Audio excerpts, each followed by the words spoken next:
10:44 on a Tuesday morning. Glad to have you here on Morning After. I'm Jenny Ann Chondo, and our guest today is Dr. Anna. She's known as the girlfriend doctor. Officially, she is an OBGYN, and she's here to talk to us about intimacy and the impact stress can have really on our intimate relationships. So welcome in, Dr. Anna. Good to see you.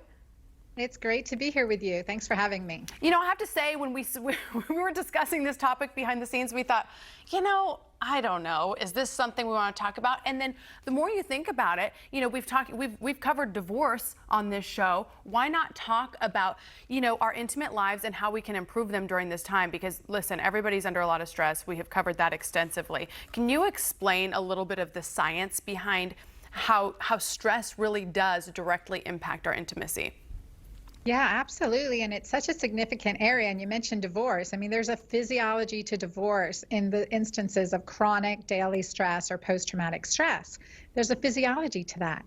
And so here with COVID now, what we're seeing is initially we may see a reconnection or a surge in intimacy, because with acute stress we get an elevation in progesterone and oxytocin briefly, but with chronic stress our hormone cortisol is continuing to pump out, and that cortisol, that life-saving hormone, like a double-edged sword, in the short term works for us, in the long term works against us. Well, so we're in the long term right now, Dr. Anna. We're in the long term.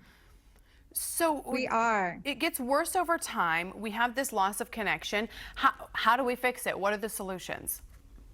Yeah, so the best thing to do, well, understanding that when cortisol's up, oxytocin's down. And when cortisol's up for a long time, cortisol's down, it's depleted, and oxytocin is down at the same time. And that leaves us to feel like, I love my husband, I just don't feel love for him.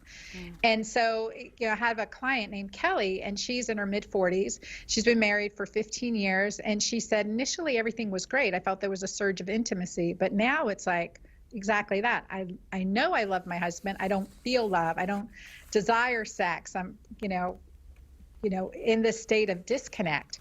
And that's that physiology. So the antidote is that to really nurture your relationship is really to focus on the things that bring you joy, bring you pleasure, that you have fun doing, and an adventure. So, you know, exploring, you know, a long hike, or I was thinking about rock climbing. I don't know if I'm going to try rock climbing, but that's like a dopamine surge. You go first, Dr. Anna. I know. Something fun, and also really prioritize date night, couples time together, especially we're with the kids a lot, homeschooling, and the additional stress of working in the place you're supposed to be resting, right? Working in the place you're supposed to be resting. So do you recommend people sort of separating out, saying, okay, well, we're still not going to go into the bedroom or to this area until the end of the day to keep it separate and sacred? Sanctuary. Create your sanctuary for intimacy. Absolutely. So that is rule number one. Don't work in your bed.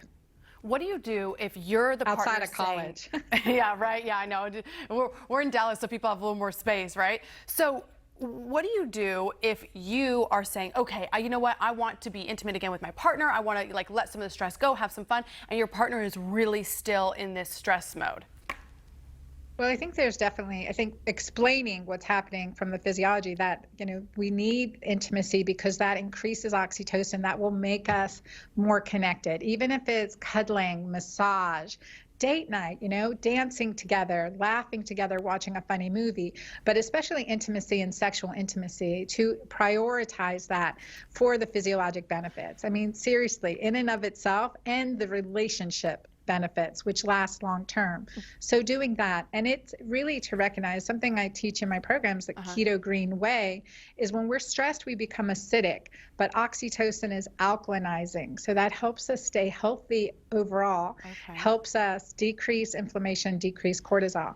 So whatever we can do to increase oxytocin. Really quickly, do you think this should be a scheduled situation, or do you think people should leave it up to spontaneity?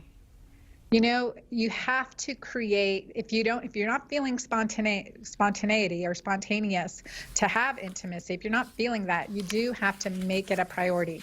So schedule it, start in the morning, start adding, start texting flirty text, create a dinner and ambiance, put something that makes you feel sexy and start thinking that way. So set yourself up for success, because the mind is the most important organ for relationships, right? And to overcome when there's a disconnect. And that's why schedule it to create the spontaneity. Okay, so it's a little bit of both. Dr. Anna, thank you. This has been a fun conversation. All right, you guys, start setting yourselves up for success. Send those texts if you want. Her website is at Dr. Anna Cabeca, on Instagram at Dr. Anna Cabeca.